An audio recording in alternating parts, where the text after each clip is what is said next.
Olá, sejam bem-vindos, alunos da Mediação Tecnológica Rondônia. Estamos na nossa aula de número 36, né? Olha o quanto nós já percorremos de conteúdos com as nossas aulas de Química.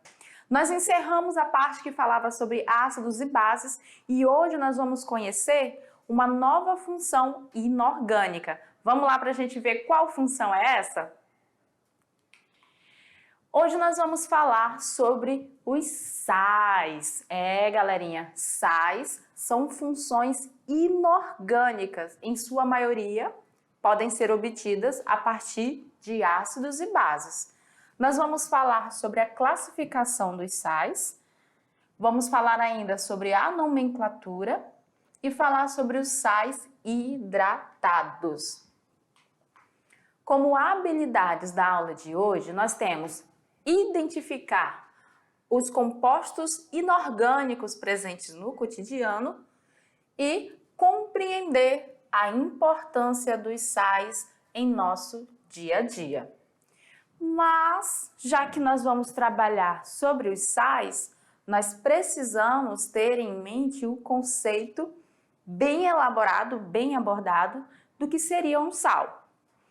Nós vimos nas aulas anteriores que os ácidos são compostos covalentes que liberam H+, certo? E vimos também que as bases são compostos, em geral, iônicos que liberam OH-. Os sais, eles podem ser obtidos a partir de uma reação que vai ocorrer entre um ácido e uma base. Quando a gente tem a reação de um ácido com uma base, nós temos a formação de sal mais água, que é chamada de reação de neutralização. Vamos lá, que na nossa aula a gente tem exemplo dessas reações. Então aqui, sais são substâncias iônicas que podem ser obtidas por meio de reações químicas entre ácidos e bases, que são chamadas reações de neutralização. Entenda, se nós estamos dizendo que os sais são substâncias iônicas, significa que lá na estrutura do sal nós já temos a presença de íons positivos e íons negativos. Então a reação de neutralização, ela vai ocorrer justamente por causa dessa facilidade de atração de cargas diferentes. Nós vamos ter lá a base que vai estar reagindo com o ácido. Quem representa a nossa base? OH-, que é a hidroxila, um ânion, um íon negativo. Vai interagir com o ácido. Por quê? Porque o ácido tem um cátion lá, que é um íon positivo, que é o H+. Quando a gente fizer essa reação, nós vamos ter a formação de sal mais água. Por que mais água? Porque este cara aqui, ó, vai interagir com o nosso colega aqui. O que eu vou formar? H2O. Por isso que a gente vai ter a formação de água e sal na interação dessas duas substâncias. Olha aqui o exemplo. Hidróxido de sódio, nós conhecemos que é uma base, e o ácido clorídrico, que a gente sabe que é um ácido, né? Ácido porque em meio aquoso ele sofre ionização. Observem que na nossa base o Na é um cátion, Na+, porque ele é um metal alcalino, tem tendência de perder elétrons. Quando ele está aqui unido à hidroxila, OH, eles estão unidos através dessa diferença de carga, porque a hidroxila ela é negativa. No ácido, o que acontece? Ah, professora, mas o HCl é ligação covalente. De fato é. Mas quando ele é um ácido, quando ele está em meio aquoso, que a gente tem? A gente tem a ionização desses dois elementos. O cloro é o ânion negativo e o hidrogênio é o cátion positivo. Então, no nosso ácido, nós temos um ânion Cl-.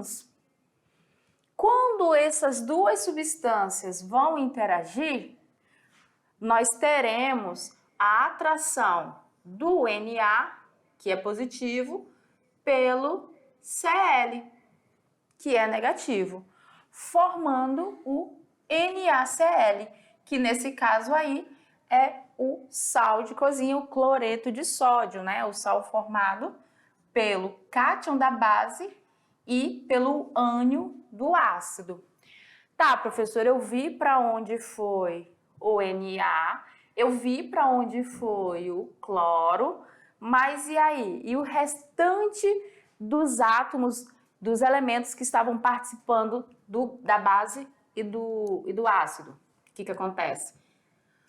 A hidroxila, nesse ponto, ela vai vir aqui, ó, no hidrogênio do nosso ácido e vai formar a nossa água. Então, toda a reação de neutralização que ocorre entre um ácido e uma base vai formar sal e água. Sempre vai ser dessa forma, viu, galera? O que pode acontecer é a gente ter sais que tenham mais de um ânion, né? Mais de um elemento com carga negativa. E a gente vai falar sobre isso também na nossa aula. Nesse primeiro momento, o que eu quero que vocês entendam? Que os sais eles podem ser obtidos através da reação de neutralização. Neutralização por quê? Porque quando eu tenho um meio lá ácido e adiciono uma base, a base ela vai neutralizar a acidez daquele meio. Por quê? Porque a hidroxila da base vai se juntar, vai sair catando os hidrogênios que vão estar ali. Lembra que o hidrogênio é a característica principal do ácido? Pois é. Quando isso ocorre, aí a gente tem a formação de duas substâncias novas, que é o sal e a água. E aquele meio ali, que então era ácido, deixa de ser e passa a ser um meio neutro. Por isso que se chama reação de neutralização. O mesmo ocorre se o meio for um meio básico, que tenha muita base ali, muita hidroxila dissolvida no ambiente. Quando eu adicionar o ácido, vai ser o mesmo esqueminha.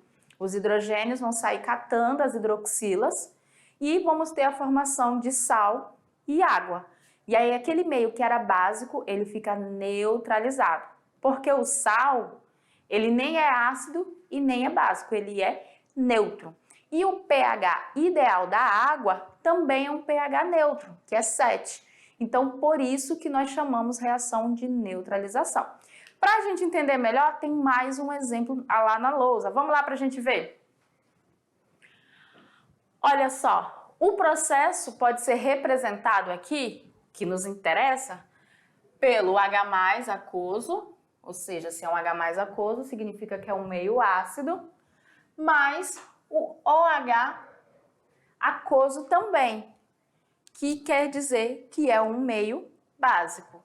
O cátion hidrogênio proveniente da solução ácida reagindo com ânion hidroxila proveniente da solução básica.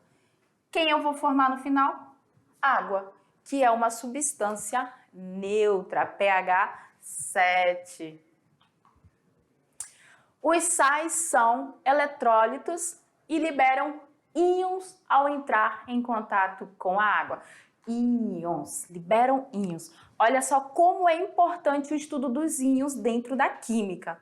A gente aprendeu lá nos íons simples, íons compostos, que vão ser átomos que perdem a neutralidade e eles passam a ter carga positiva. Cátion, carga negativa, ânion, certo? Os sais, eles são formados por substâncias iônicas que se atraem devido à diferença de carga.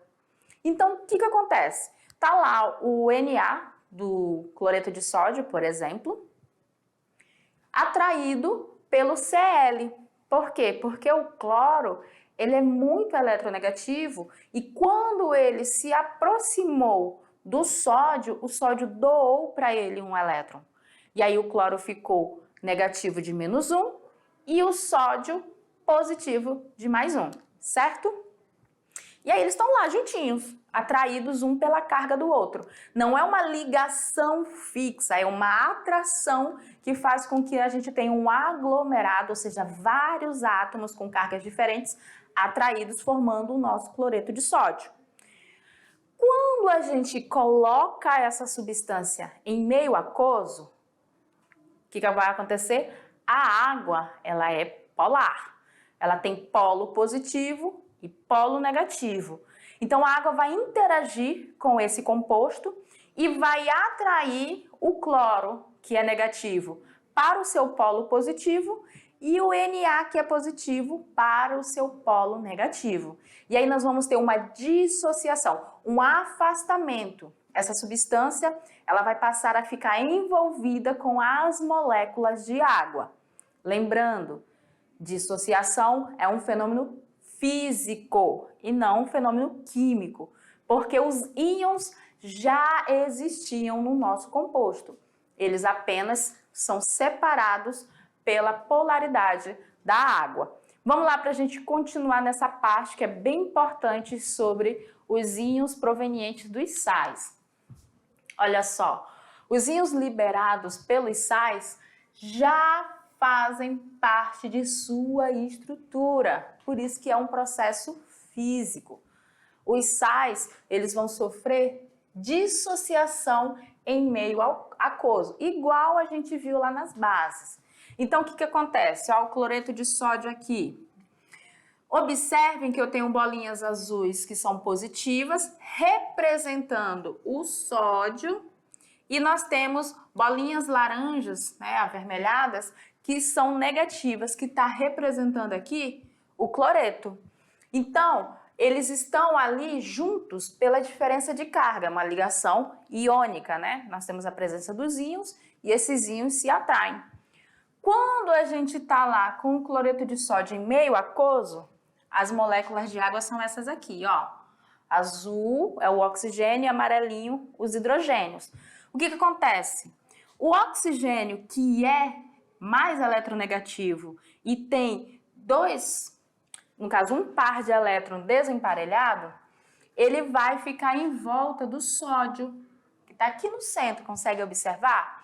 Que a parte que está para dentro aqui refere-se ao oxigênio da molécula de água.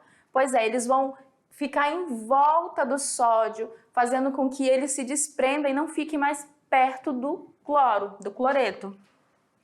Por sua vez, o cloreto aqui, ó, ele vai ficar envolvido pelas moléculas de água. Só que a parte das moléculas que vai ficar perto dele é a parte positiva, que no caso são os hidrogênios. Por isso que é um fenômeno físico, não tem reação química ali. Eles só vão estar, digamos assim, espalhados e envolvidos pelas moléculas de água. Olha os exemplos aqui da dissociação dos sais.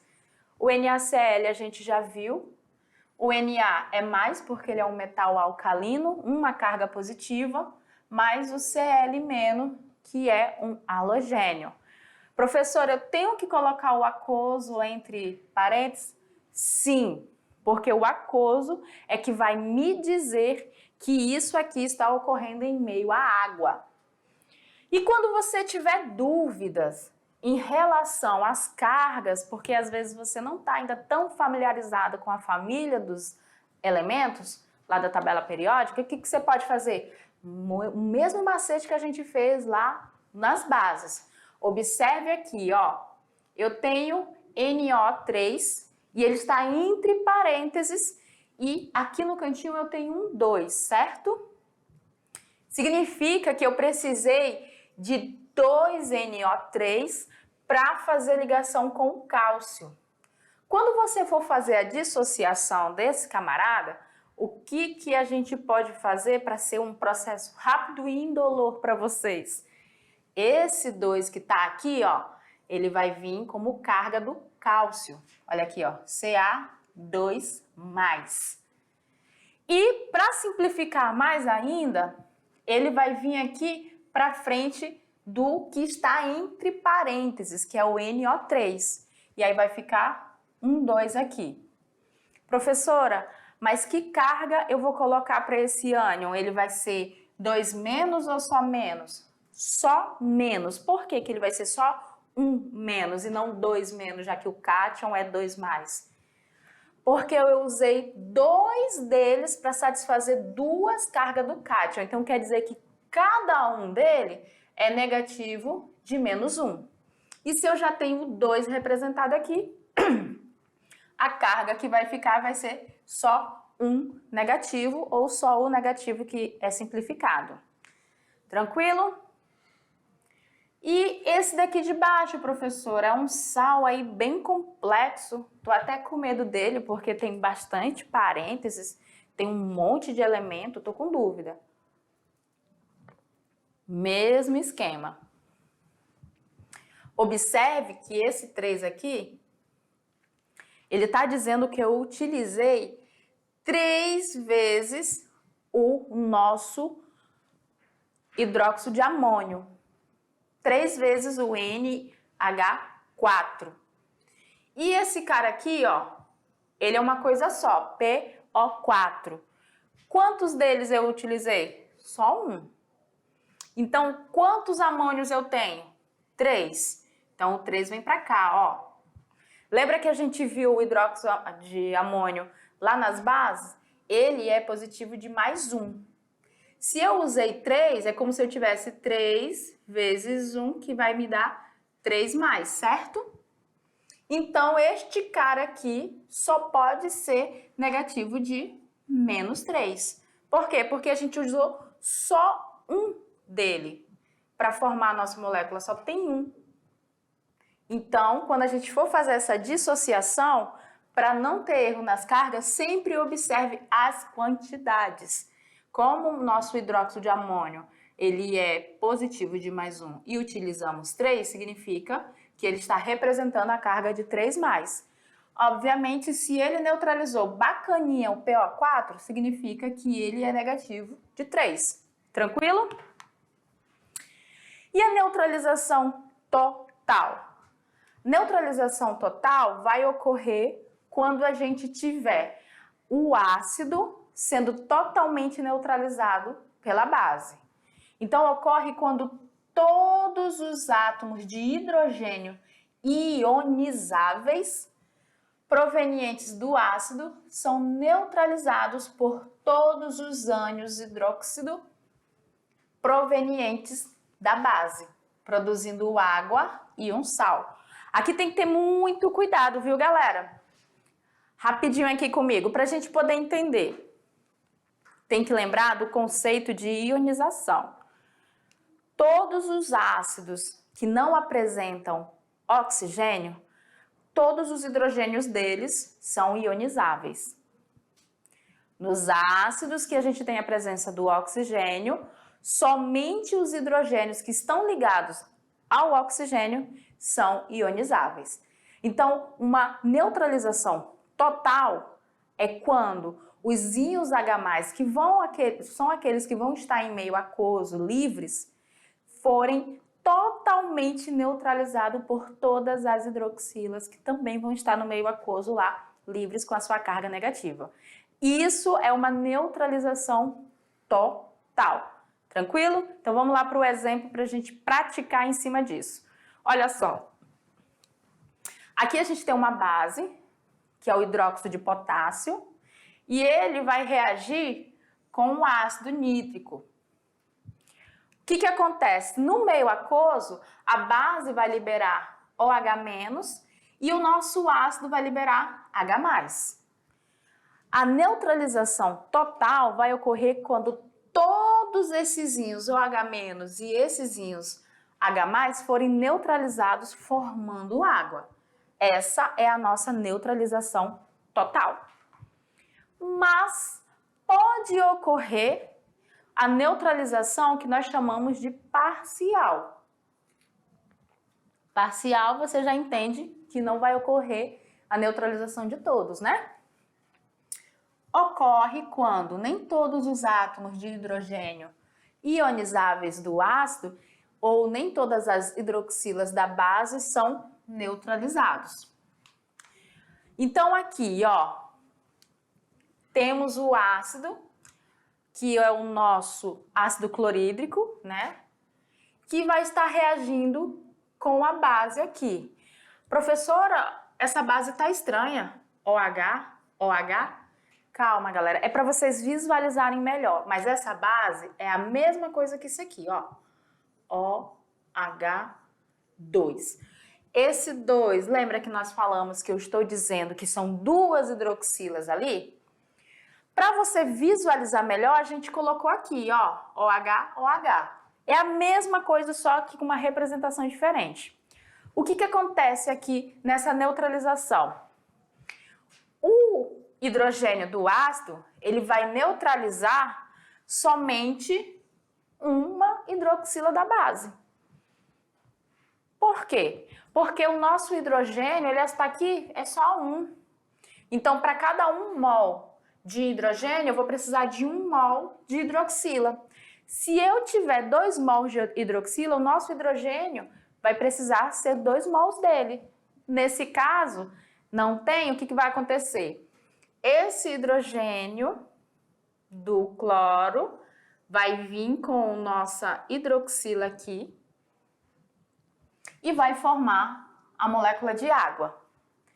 E aí o cloro, que vai estar lá com carga negativa, ele vai vir e vai se ligar aqui.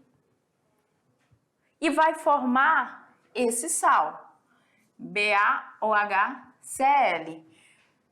Isso aqui é uma neutralização parcial, por quê? Porque sobrou hidroxila aqui que não foi neutralizada. Por isso, é uma neutralização parcial. Olha esse outro exemplo aqui. Nós temos o hidróxido de zinco, que vai reagir com o ácido cianídrico. O ácido cianídrico, ele apresenta um hidrogênio ionizável. E o hidróxido de zinco, ó o 2 aqui, é como se ele tivesse dessa forma, ó, ZnOH, OH. Eu tenho a hidroxila 2 vezes. Então, como ali no nosso ácido a gente só tem um hidrogênio ionizável, ele vai conseguir neutralizar somente uma dessa hidroxila. A outra vai continuar ligada ao zinco e vai se ligar ao ânion que vai sobrar do ácido. Vamos formar água e sal. Neutralização parcial.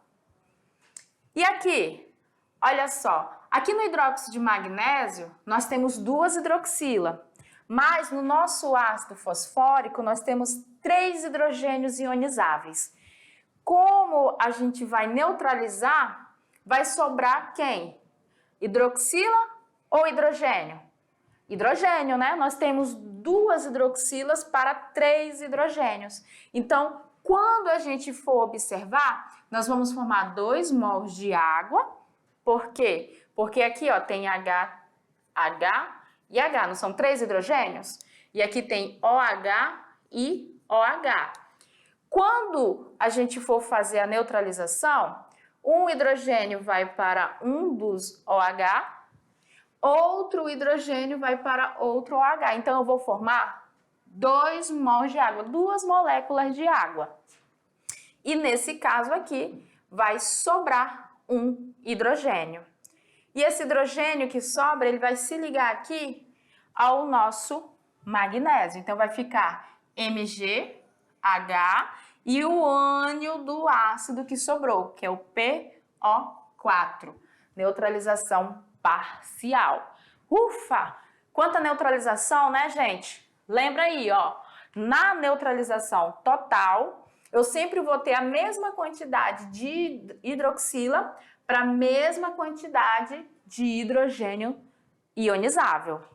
Nas neutralizações parciais, a gente não vai ter as mesmas quantidades. Ora vai sobrar hidroxila, ora vai sobrar hidrogênio. Você sabia? O odor que eliminamos quando transpiramos é devido à liberação de ácidos orgânicos? Pois é. Nos desodorantes é usado um sal, o bicarbonato de sódio, que reage com esses ácidos orgânicos, neutralizando. Olha aí que legal! Classificação dos sais. Essa classificação ela é muito interessante. Nós acabamos de ver que nós temos neutralização total e neutralização parcial, não foi? Então, olha só, de acordo com a neutralização, nós vamos classificar os sais. Por quê? Porque quando nós temos uma neutralização total, não vai sobrar nem hidroxila, nem o hidrogênio. Então, nós vamos ter um sal neutro. Quando nós temos a neutralização parcial, ora sobra hidroxila, ora sobra hidrogênio. E aí, dependendo do íon que não foi neutralizado, nós vamos ter sais que são ácidos e sais que são básicos, ligado? Então, vamos lá para a gente conhecer a classificação dos sais. Então, lá, ó, pessoal, nós temos aí o primeiro, que é o sal neutro. É aquele que apresenta um cátion e um ânion, e esses cátion e ânion são diferentes do H+, e do OH-. Olha os exemplos. NaCl é um sal neutro. Observe que o cátion é o Na e o ânion é Cl, diferente de hidrogênio e de hidroxila. Aqui, ó, BaSO4. Nós temos o bário como cátion e o SO4 como ânion. Ele também é um sal neutro, sulfato de bário. Nesses sais neutros, nós temos um modo de dar o nome, né? Uma nomenclatura específica para eles. A gente coloca o nome do ânion, o ânion sempre é o negativo, e o nome do cátion depois. Então, tipo, aqui o ânion é o cloro, o cátion é o sódio, forma o NaCl. Qual vai ser o nome? Cloreto de sódio. O nome do ânion primeiro e o nome do cátion depois. Vamos aqui. Nós temos o ânion, que é o cloro, e o cátion, magnésio. A fórmula tá aqui, ó, MgCl. Nome, cloreto de magnésio. Mesma coisa, ó, Ca2 é o nosso cátion, SO4 2- é o nosso ânion. Nesse caso, esse aqui é o sulfato, tá, gente? Então, vai ficar sulfato de cálcio. Aqui o alumínio e o sulfato de novo, então vai ficar sulfato de alumínio. Aqui o nitrito mais o potássio, nitrito de potássio. Aqui o nitrato, a diferença está na quantidade de oxigênio. Nitrito, 2 oxigênios, nitrato, 3 oxigênio. E aí vai ficar nitrato de potássio. Então aqui, quando a gente estiver trabalhando a nomenclatura, sempre vamos olhar o ânion. O ânion, o nome dele sempre vai vir antes e o nome dos cátions vão vir depois. Mas e aí? Se o sal for ácido ou hidrogênio, nós vamos ter uma identificação e uma nomenclatura diferente. O sal que é ácido é aquele que apresenta 2 cátions e um desses cátion é o H+, é um hidrogênio ionizável. Aí a gente tem alguns exemplos, ó. O NaHCO3, que é o carbonato ácido de sódio. Quando a gente tiver a sobra lá da hidroxila, aí nós temos o sal básico. Nesse caso, ele vai ter 2 ânions, 2 átomos, 2 elementos de carga negativa. Olha o exemplo aqui, ó. Eu vou ter o cálcio, é o nosso cátion, a hidroxila, nosso ânion, e o Cl, outro ânion. A fórmula é essa daqui, ó, CaOHCl. Ele é o cloreto básico de cálcio. Legal, né? Então, a gente conheceu os sais, ácidos e os sais que são ditos como básicos. Nos sais neutros não tem a presença nem da hidroxila e nem do hidrogênio. E o sal duplo é aquele que apresenta dois cátions diferentes, exceto o hidrogênio ionizável, ou ele então apresenta dois ânions diferentes que não seja a hidroxila. Então eu posso ter dois cátions, que um deles não pode ser o hidrogênio, ou eu posso ter dois ânions, mas também não pode ser a hidroxila. Olha só esse daqui. O sal com dois cátions, nós vamos ter o nome do ânion mais o D mais o nome dos dois cátions que aparecem no nosso sal. Então aqui, ó, eu tenho o Na como um cátion, o Li, que é o lítio, como o outro cátion, e esse aqui, o SO4, é o nosso ânion. Então, na fórmula, nós temos NaLiSO4. No nome, eu vou ter sulfato, que é o ânion, D, aí o nome dos dois cátions que vem, na ordem que estiver aparecendo, ó. Sulfato de sódio e lítio. Quando eu tiver dois ânions, eu vou fazer a mesma coisa que a gente fez. Eu vou colocar o nome dos ânions e depois o nome do cátion. Como são dois ânions, vai vir o nome de um seguido do outro. Olha só. Aqui o nosso cátion é o cálcio, o ânion é o Cl- e o outro ânion é o ClO. Como é que vai ficar? Vai ficar hipoclorito, lembra aqui, ó, hipoclorito, cloreto de cálcio. Isso quando eu tiver dois ânions. E o sal hidratado? O sal hidratado é aquele que apresenta no retículo cristalino, cristais, moléculas de água em proporção definida.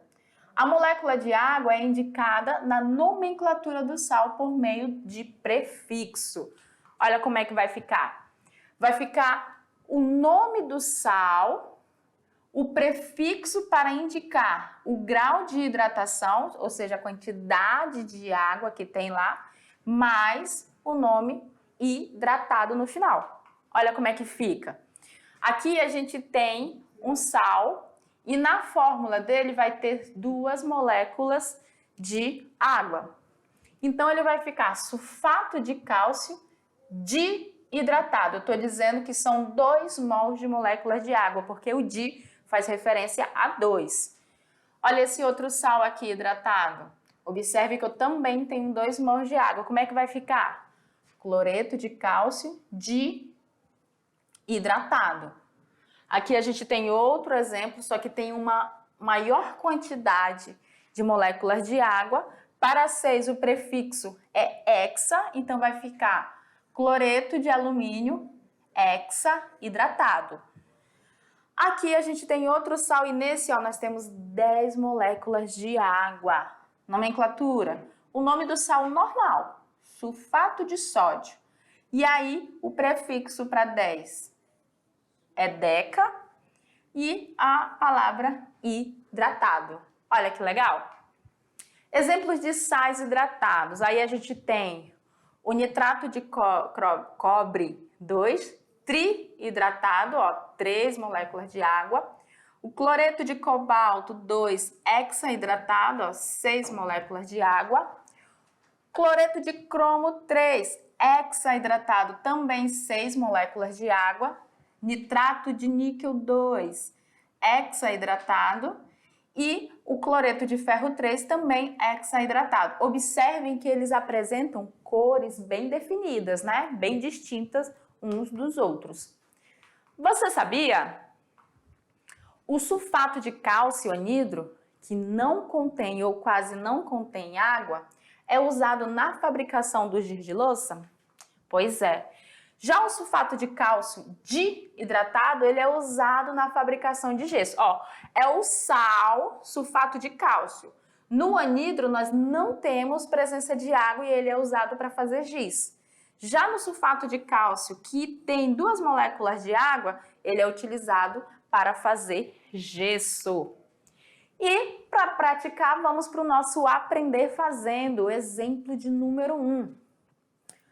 Uma importante substância usada como fertilizante, representada pela fórmula NH4,2SO4, seu nome correto é,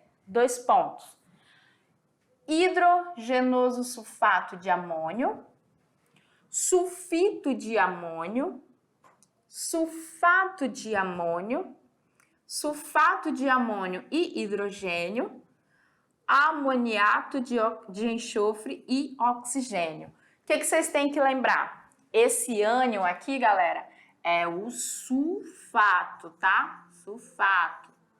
Então, quando a gente vai dar o nome de um sal, o ânion vem primeiro e depois o nome do cátion, que nesse caso aqui é o amônio. Então, vai ficar sulfato de amônio. Exemplo 2. Para o tratamento da acidez estomacal, recomenda-se a ingestão de antiácidos, que contêm o hidróxido de alumínio em sua formulação. A função dessa substância é neutralizar o excesso do ácido produzido pelo estômago. Os produtos da reação de neutralização total entre o hidróxido de alumínio e o ácido do estômago são água e um sal, cuja fórmula está contida na seguinte alternativa. Olha só, eu estou falando do hidróxido de alumínio, que vai reagir com o sal que tem no nosso estômago. Qual é o sal? O sal não. Qual é o ácido que tem no estômago? Isso mesmo, o ácido clorídrico, HCl. Quando for ter a neutralização total, a nossa hidroxila vai se ligar com o hidrogênio do ácido, formando água. E o sal, qual sal? O sal vai ser o alumínio com o cloro. Só que o cloro, ele só é negativo de -1. E o alumínio é positivo de 3+. Então, vai ficar AlCl3. Eu vou precisar de 3 cloros para neutralizar esse alumínio, para fazer a satisfação da ligação dele. Então, a nossa alternativa correta é a letra B. Olha o comentário para a gente ver. Lá no estômago, nós vamos ter o ácido clorídrico e ele vai reagir com o antiácido, que é o hidróxido de alumínio. Precisamos usar 3 moléculas de HCl que produzirão um cátion H+, para cada uma das 3 no total, que serão utilizadas para neutralizar 3 ânions OH-, liberados por uma única molécula da base. Então, aqui o que nós vamos ter? 3 HCl, que é o ácido, para reagir com uma molécula da base. Vai formar um sal neutro, que é o AlCl3, e 3 moléculas de água. Por que ele é um sal neutro, galera? Porque todos os íons foram neutralizados. Todos os íons H+, foram neutralizados pelos íons OH-. E aí a gente para aqui nesse primeiro momento para vir com a revisão e depois a atividade de sala.